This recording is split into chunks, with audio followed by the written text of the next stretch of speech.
In a quiet coastal village, Lila was known for her paintings of sunsets. Her work seemed to capture more than colors. It held a kind of magic, as though the sky itself lent its light to her art. One evening, while walking along the shore, Lila was approached by a mysterious old woman in a cloak. She held an ancient, worn brush, its bristles thick with colors long faded. The woman handed the brush to Lila and told her, "This is a sky painter's brush. With it, you can paint sunsets that the world will never forget. But be warned, this gift comes with a price. To paint the heavens, you must take from the earth." Eager to try the brush, Lila returned to her studio. That night, she painted a sunset directly onto the sky, sweeping hues of rose, amber, and violet across the horizon. The village marveled, and for days, people spoke of her stunning sunset as if it were a blessing from heaven. But soon, Lila noticed something strange. The colors of her brushstrokes lingered in the sky long after dusk had fallen. Each evening, her sunset would remain, sometimes until dawn, and even when she didn't paint, vibrant streaks of color filled the sky. She was horrified. Determined to fix things, she painted again, willing the color back into the ocean. But the brush, now warm and pulsing with an unsettling energy, painted only more sunsets, each more dazzling than the last. She could not control it, and each attempt seemed to pull more color from the world around her. The lush forests turned dull, and the flowers around the village lost their brightness. The villagers, once in awe, now began to worry. "Lila," they whispered, "your sunsets are beautiful, but our world grows paler by the day." Desperate, Lila returned to the shore, hoping to find the woman who'd given her the brush. She waited until dusk, her eyes scanning the horizon, but the woman did not appear. Instead, she remembers, "To paint the heavens, you must take from the earth." In that moment, the sky shimmered, and she heard the faint, familiar voice of the old woman again. "To paint the earth, one must give back to the earth." Lila understood what she had to do. She returned to the village and carefully placed the brush into the ground near the shore, covering it with soil. The very next day, a single flower bloomed where she'd buried it, a radiant blossom with petals of rose, amber, and violet, mirroring the hues of her final sunset. And the colors returned to the sea, the forests, and the fields, vibrant as before. And each evening, the villagers gathered to watch her final sunset, a beautiful, everlasting flower. Though Lila continued to paint, she knew she'd never use magic again. The world itself was magic enough. From that day forward, her sunsets remained in her art, a celebration of the beauty around her and a reminder of the gift she'd been given and the wisdom she'd found in choosing when to let it go.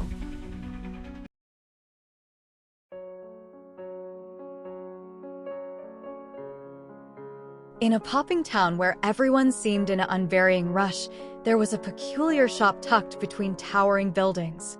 Its sign read, "Elliot's Timeless Wonders." The shop was run by an elderly clockmaker named Elliot, who was as mysterious as the intricate clocks he crafted. Elliot's clocks weren't ordinary timepieces. Each was a masterpiece, ornate with godhead designs, golden gears, and tiny carvings of worlds subconscious within. What the townsfolk didn't know was that Elliot's clocks didn't just tell time, they stored it. One day, a young boy named Finn stumbled into the shop, curious and wide-eyed. Finn was unchangingly late. Late to school, late to chores, and late to meet his friends. "I wish I could tenancy time," he muttered, running his fingers with all the smooth surface of a grand clock shaped like a starburst. Elliot, hearing this, appeared from overdue a curtain, his squatter kind, but shrouded in mystery. "Time is a precious thread," he said. "Pull it too tight, and it snaps.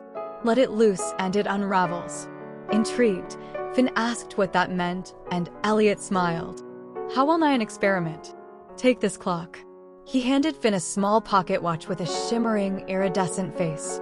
"But be careful, this isn't just any clock. It holds a fragment of your own time." Finn hesitated, but took the watch, eager to see its magic. That evening, he discovered that by turning the dial forward, He could skip moments he didn't want to face, and worrisome tests, a scolding from his parents, plain long chores. At first, it felt amazing. He breezed through his days, skipping everything that seemed tedious or uncomfortable. But soon, Finn noticed something strange.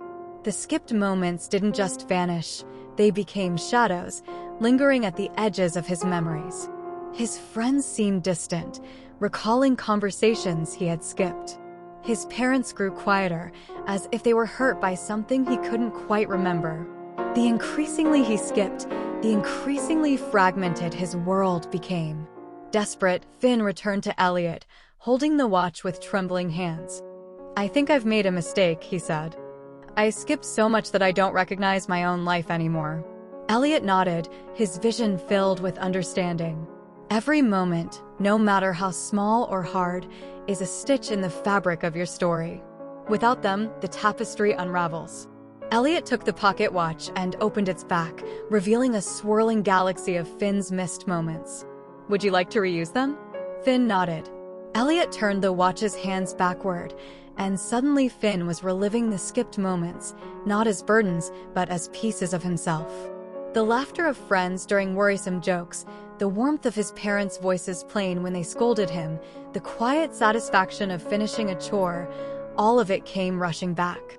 When the watch's magic was done, Finn felt whole again. He thanked Elliot and promised to treasure every moment, no matter how small. As Finn left the shop, he noticed the sign now read, "Time returned. Story restored." And though he would never quite understand the clockmaker's true power, he carried its lesson forever.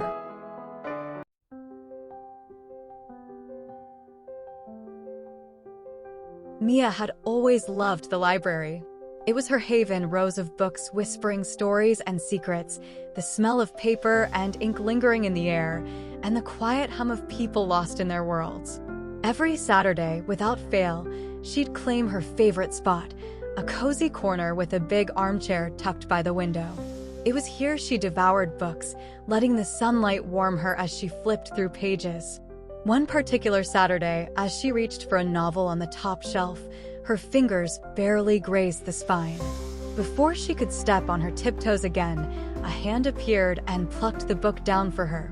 "Here you go," said a soft, warm voice.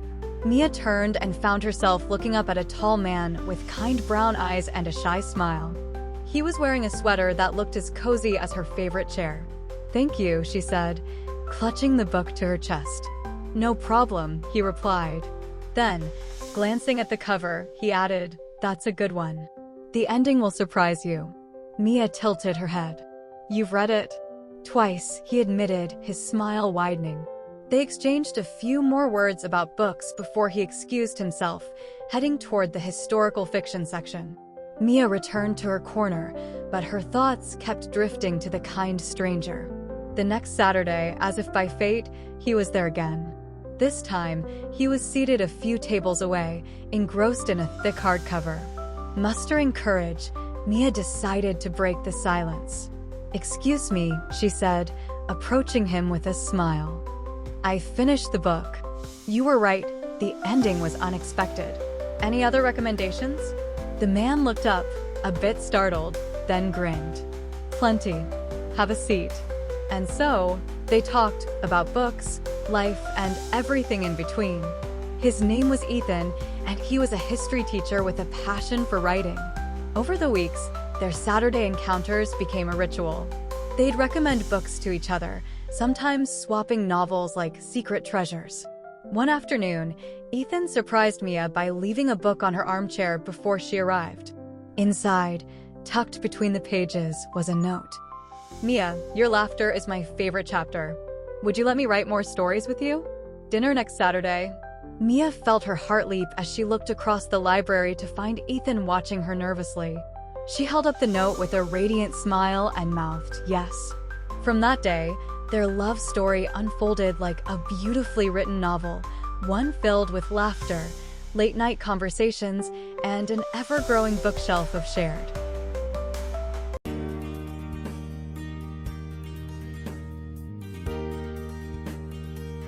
In a quiet forest, there once lived a hare and a tortoise. The hare was famous for his incredible speed. He loved to show off, challenging anyone he met to a race just to prove how fast he was.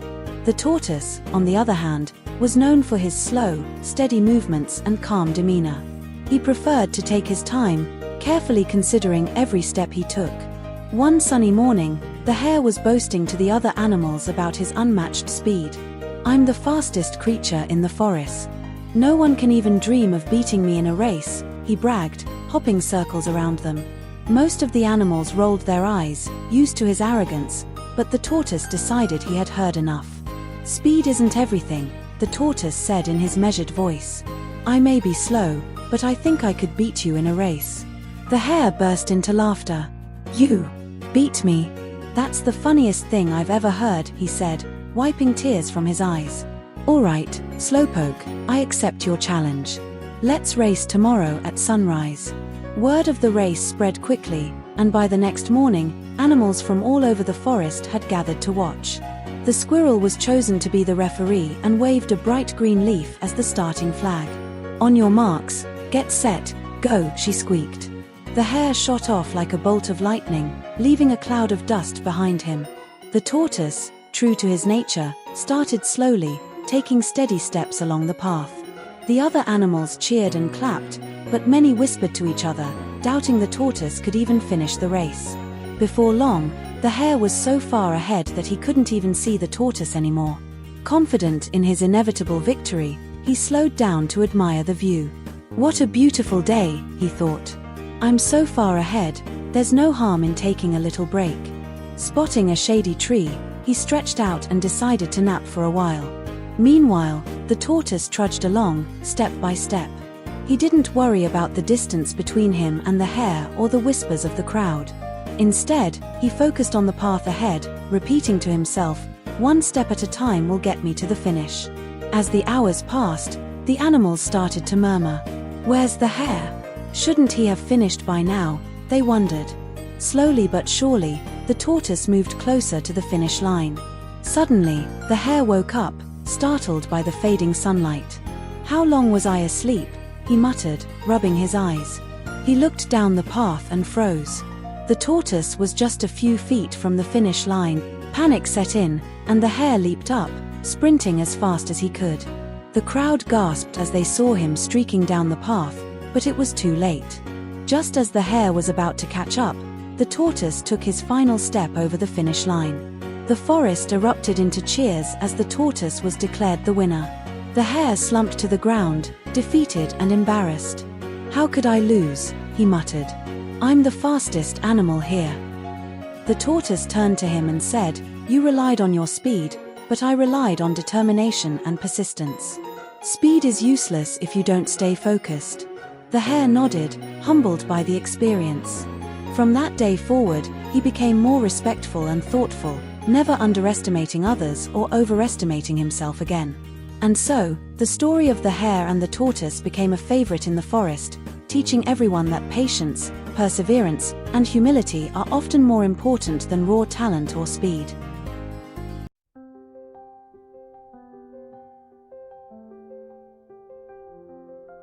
In the small town of Evercrest, the old clock tower stood at the center of everything. Its chimes marked the rhythm of the town, morning, noon, and night. But what made the clock tower truly special was its weathered copper bird perched at the very top, wings spread as if ready to take flight. The townsfolk called it the bird of Evercrest, but to Margot, it was simply the bird. Every day after school, she would sit at her home, sketching its shape in her notebook and wondering if it had ever truly flown. It used to, her grandfather claimed one evening as they watched the clock tower from their porch. Margot tilted her head. "How can a statue fly?" Her grandfather chuckled. "It's no ordinary bird. Long ago, it was alive. It helped guide travelers through storms and brought messages to lost souls. But one day, it landed on the clock tower to rest and fell asleep. The longer it stayed, the more it became part of the tower. Some say it's waiting for someone brave enough to wake it." "Waiting for what?" Margot asked. "A reason to fly again." That night, as the moon hung low in the sky, Margot decided she would wake the bird. She grabbed her sketchbook, a flashlight, and her courage and snuck out of the house. The climb to the top of the clock tower was harder than she expected. The winding staircase seemed endless, and the gears of the clock ticked loudly in the silence. Finally, she reached the narrow ledge where the copper bird perched. Up close, it looked even more lifelike. Its feathers were etched with incredible detail, and its eyes, though made of metal, seemed to glint with a quiet awareness. "Hello," Margot whispered, feeling a little silly. "I know you've been up here a long time, but if you're waiting for a reason to fly, maybe I can help." She opened her sketchbook and began to draw, carefully tracing every detail of the bird and the view from the clock tower. As she worked, she spoke softly, telling the bird about the town below, the people who passed the tower every day, and how she had always dreamed of flying. Hours passed, and just as she finished her drawing, the first rays of dawn touched the bird's copper wings. Suddenly, a soft hum filled the air, and Margot felt a warm breeze stir her hair. She gasped as the bird's eyes began to glow, and its body shimmered with light. With a powerful stretch of its wings, it shook off centuries of stillness and rose into the air. "Thank you," a voice whispered, though Margot wasn't sure if it came from the bird or her own heart. The copper bird circled the clock tower once before soaring high above the town, its glowing form fading into the morning sky. When the townsfolk woke that day, they found the clock tower bird was gone. Some were puzzled, others sad, but Margot just smiled. She kept her sketch of the bird, a reminder that even the quietest dreams can take flight when given a little hope.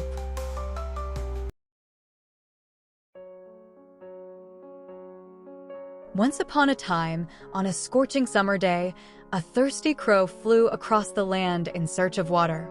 The heat was unbearable, and the crow was tired and very thirsty. Despite searching far and wide, he couldn't find any water. Finally, he spotted a pot near a house. Hopeful, the crow flew down and peered inside. He was relieved to see some water at the bottom of the pot. However, the pot was deep, and the water level was too low for him to reach with his beak. Determined, the crow decided to try different ways to get the water. First, the crow pushed and nudged the pot with all his might, hoping to tip it over. But the pot was too heavy for him to move. Next, he tried to break the pot with his beak. Desperate to reach the water, the crow pecked at the pot, hoping he could break a small hole to make the water spill out. But the pot was too tough, and soon the crow's beak started to ache. Exhausted and feeling defeated, the crow almost gave up. But then, as he rested, he noticed small pebbles lying around. A clever idea struck him. He picked up one pebble with his beak and dropped it into the pot. Then another and another. To his delight, with each pebble he dropped, the water level rose little by little. The crow tirelessly continued, dropping pebble after pebble into the pot. Finally, the water reached the top, and the crow could drink it easily. Satisfied and refreshed, the crow flew away, proud of his persistence and cleverness. Moral of the story: when faced with challenges, don't give up. Keep trying different solutions and think creatively. Eventually, you'll find success.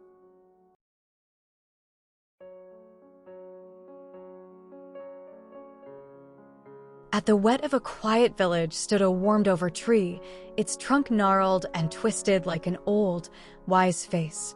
The villagers tapped at the wishing tree, for it was said that anyone who tied a ribbon to its branches under the light of the full moon would have one wish granted.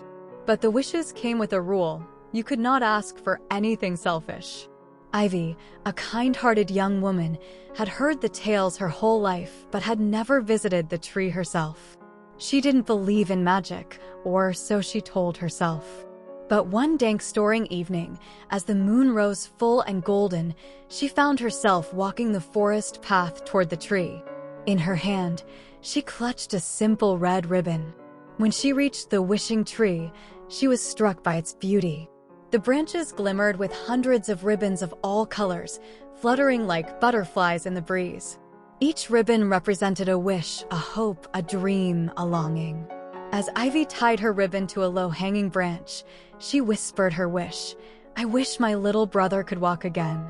He had been injured in a wrecking a year ago, and she would give anything to see him run and laugh like he once did. Suddenly, the tree shuddered, and its branches creaked. A soft voice, warmed over and deep, filled the air. "Your wish is pure, child. But all gifts come with a price. Are you prepared?" Ivy hesitated. "What kind of price?" The voice did not answer. Instead, a single leaf, golden and glowing, drifted lanugo from the tree. Ivy unprotected it in her hands, feeling its warmth. "Take this to the one you love," the voice said. "But remember, not all miracles are as they seem." The next morning, Ivy gave the leaf to her brother. As he held it, a golden light enveloped him. Slowly, miraculously, he stood up. Tears streamed down their faces as he took his first steps in over a year. But as the days passed, Ivy began to notice changes. Her brother's laughter, once warm and carefree, became distant. His steps grew quicker, but his vision held a strange, otherworldly gleam. One night, he whispered, "The tree, it's calling me." Terrified, Ivy returned to the wishing tree under the flipside full moon. "What's happening to him?" she cried. The tree's voice replied, "Life is a balance, child. What was taken must be returned. To save him, you must offer something in exchange." Without hesitation, Ivy said, "Take my legs. Let me siphon his burden." The tree was silent for a long moment, surpassing responding. "Your selflessness is rare. For this, I will requite you both a gift." The tree shimmered, and Ivy felt a warmth spread through her body. When she returned home, she found her brother laughing as he once had, his vision well-spoken and full of life. But Ivy's legs remained strong, and she could still walk. The tree had granted her wish without taking anything away. From that day on, Ivy became a legend in the village, a reminder of the power of selfless love and the mysterious generosity of the wishing tree.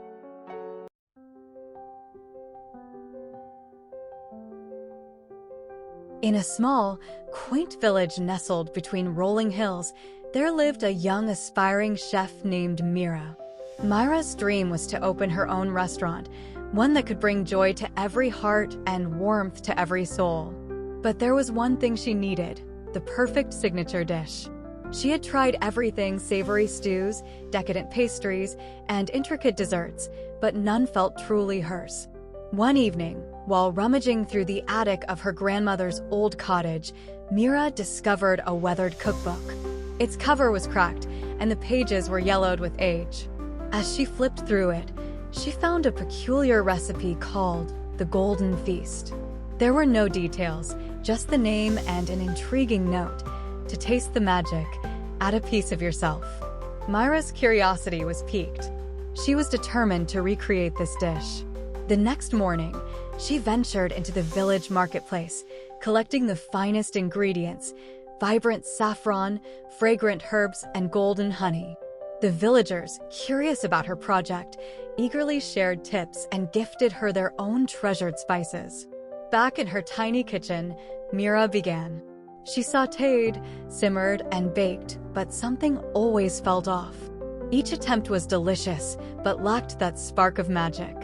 Frustrated, she sat by the window, staring at the stars. Then her grandmother's words echoed in her mind. Cooking isn't just about following recipes, it's about putting your heart into it. Realizing what the cryptic note meant, Mira decided to personalize the recipe. She thought about her fondest memories: the late-night tea sessions with her grandmother, the wild berries she'd pick as a child, and the smell of warm bread on cold mornings. Incorporating these elements, she added a handful of freshly picked berries, a pinch of tea leaves, and a touch of nostalgia with a sprinkle of cinnamon, her grandmother's favorite spice. When the dish was finally done, the aroma was unlike anything she'd ever smelled. She plated the meal and took a bite.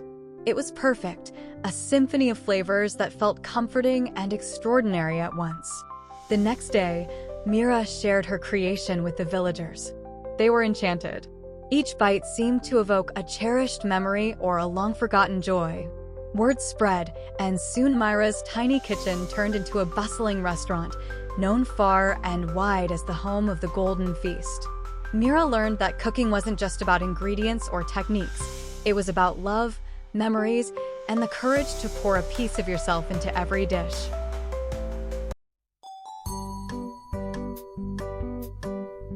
In a quiet forest glen, there was a young bear named Benny. Benny was not like the other bears who loved wrestling, climbing trees, and catching fish. Benny had a special dream. He wanted to dance. Every day, Benny watched the forest animals, especially the graceful deer and playful rabbits, move through the woods. He loved the way they pranced and leaped. He wanted to move like that, to twirl and jump and sway to the rustling sounds of the forest. But Benny had a problem. Every time he tried to dance, his big bear paws would trip over themselves, and he'd end up tumbling over with a big thud. The other animals would laugh a little, saying, "Bears aren't meant to dance, Benny. You should be wrestling or climbing trees instead." Benny tried those things too, but his heart just wasn't in it. One day, as he practiced alone by the river, an old, wise owl named Olive noticed him. "Why the long face, young bear?" Olive asked, landing softly on and near him. Benny sighed. "I want to dance, but I'm just too clumsy. Maybe bears really aren't meant to dance." Olive hooted thoughtfully. "Benny, do you know what makes a true dancer?" Benny shook his head. "It's not about being perfect," Olive explained. "It's about listening to the rhythm around you and moving however feels right in your heart. Dancing is for everyone, no matter how big or small." Encouraged by Olive's words, Benny closed his eyes and took a deep breath. He listened closely to the sounds of the forest, the gentle breeze in the trees, the trickling of the river, and the rustling of leaves under his paws. Slowly, he started to sway, moving his paws to the rhythm of the forest. He stretched his arms and took small, careful steps, finding his own style, a lumbering, gentle dance that felt just right for him. It wasn't like the deer or the rabbits, but it was all his own. As he moved, other animals began to gather, curious about what Benny was doing. They watched as he twirled in his big bear way, and soon, a few of them joined in. The squirrels leapt from branch to branch, the rabbits hopped along, and even the foxes pranced in a circle around him. At the end of his dance, everyone clapped their paws and cheered. "That was amazing, Benny," said the deer. "You showed us a whole new kind of dance." Benny grinned from ear to ear. He realized that it didn't matter that he didn't dance like everyone else. He danced like himself, and that was what made it special. From then on, Benny danced every day, happy and free, and the other animals loved joining him in his big, joyful bear dances. And so, Benny learned that dancing comes in all shapes and styles, and that when you dance from the heart, it's always beautiful, no matter who you are.